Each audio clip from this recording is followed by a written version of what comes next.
I have a haul or for you all, or I have some new books. Don't judge me.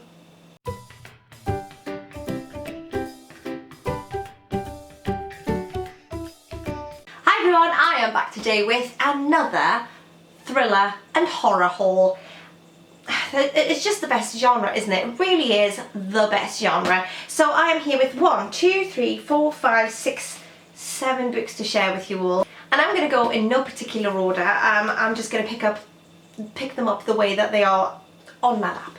So the first book that I'm going to talk about is this one. Now, as you can see, there is a bookmark in it already because I am already reading it, which is a bit naughty before I pulled it. But this is Every Move You Make by Deborah B, and this story is cracking so far. This is about a young woman who arrives at a police station. She's shown very obvious signs of abuse and torture, and she collapses at the police station, and we go from there.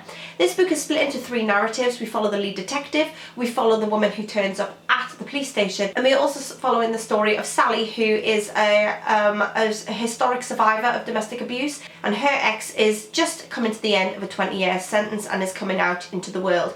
So we're following these 3 different women, and their stories are intertwined, and it's such an interesting premise so far. I don't want to say too much, but I will say what it says on the back. It says, when the police arrive at the address she's given them, her story doesn't seem to add up. Her husband is missing, but his phone and wallet are still in the house. She says she's the victim, but what if she's not? What if the stories she's telling aren't her stories at all? So with that being on the back of the book, it might serve as a spoiler because I don't really know what the ending is yet, so we'll find out if that does serve as a spoiler later on when I review it. However, I am loving this. I'm really into it. I'm just over halfway, I think. Yeah, roughly. And I can't wait to carry on reading some of this later on today.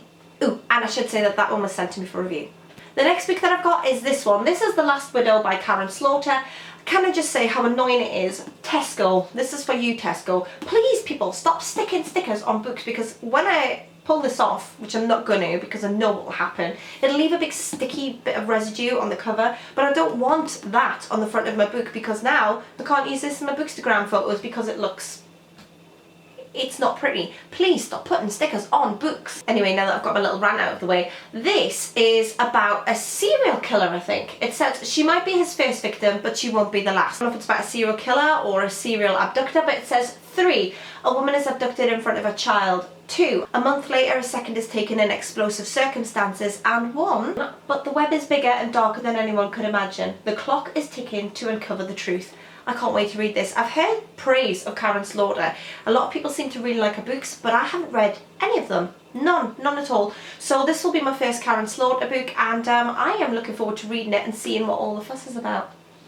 Next book that I've got is this one. This is Sycamore Gap by L.J. Ross. L.J. Ross is a local to me writer, and I just recently read, which I think I'm about to review, her book Holy Island, which is an island off the coast of Northumberland, which is very close to me in the Scottish borders, and so I picked it up. And this is about another area that is close to me, which is Sycamore Gap, which is an area along the sort of the Roman wall. If you're not familiar with UK history, the Romans came over many years ago and built a big wall across England and Scotland. I've just punched my lamp. Built a big wall all the way across England and Scotland to keep the Scots out of England because they couldn't conquer Scotland because Scotland was a bit too rough for the Romans, so the Romans built a wall. And the wall is still there in part. There are parts of it that are crumbling away, and you can visit it and all that. So this is another murder mystery following the same detective from the first book, Holy Island, and skeletal remains are found in the Sycamore Gap along the Roman wall, and our detective needs to find out who the killer is, a killer that is seemingly unstoppable, and I'll just see where this one goes. The next book that I've got is another one that was very kindly sent to me, and this is The Warehouse by Rob Hart. This sounds like a fantastic premise.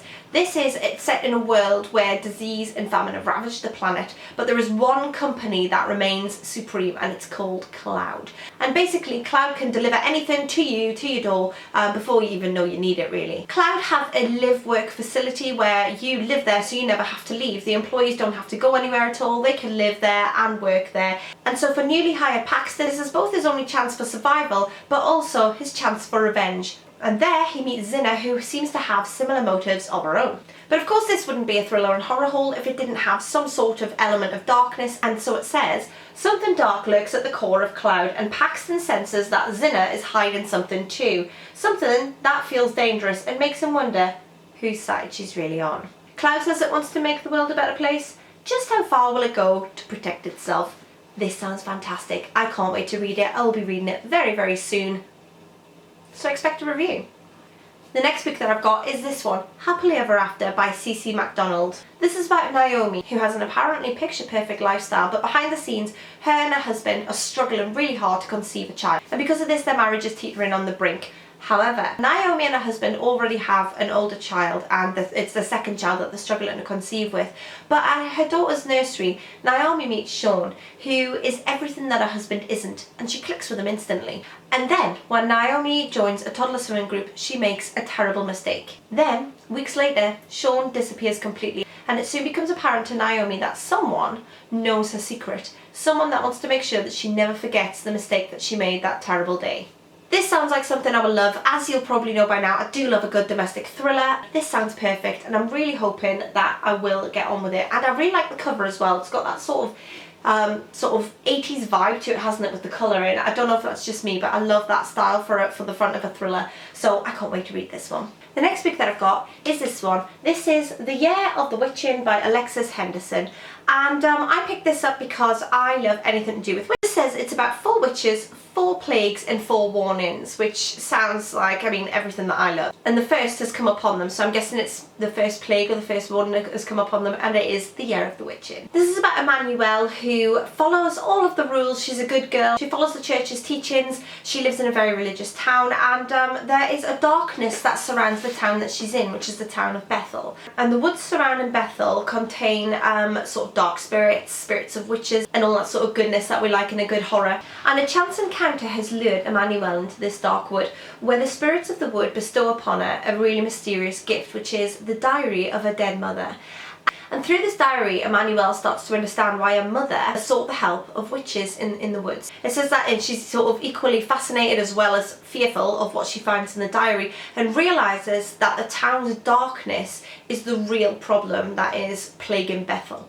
And I can't wait to see where this goes. It's described as a slow burn horror crossed with a powerfully feminist coming of age novel. This book will haunt your dreams. I do enjoy a slow burner, provided it's done well, provided you don't get to the end and you get some sort of explosive, Hex. Do you remember when I reviewed Hex a little while ago? I hated that. I really did. So I'm hoping we don't have a similar situation. But I really do have high hopes for this one, and I really like the cover of it. I do love a good hardcover. And the final book that I have in my thriller and horror haul today is this one. This is A Ruined Girl by Kate Simmons. And this was sent to me for review, and it sounds absolutely fantastic. So this is about a dark night where Rob and Paige break into a home, beat the occupants senseless, and leave with only stealing a bracelet. And no one knows why. Not even Luke, who is Rob's younger brother and also who is Paige's confidant. And this is many years later, and Paige ended up in the foster care system, and no one really knows what happened to her. And now, many years later, Rob has finally got out of prison, and his new probation officer, Ren, is absolutely obsessed with finding missing girl Paige. Ren is convinced that Rob knows exactly what happened to Paige, even though no one has really cared enough to look for her up until this point. But Ren is hiding secrets from her own. I think it says that she is hiding a lifetime of secrets from her heavily pregnant wife. Ren's obsession with finding a missing girl may tear our family apart. I'm really excited to read this. I love anything about hidden secrets. I want to know what happened to Paige, and I really want to know what happened that night. We also have this on the front that says 2 boys loved her, but which one killed her? It sounds intriguing. So as usual, let me know if you've read any of them, and let me know if you're going to. All books will be linked down below, and I will speak to you all in the next one. Bye for now.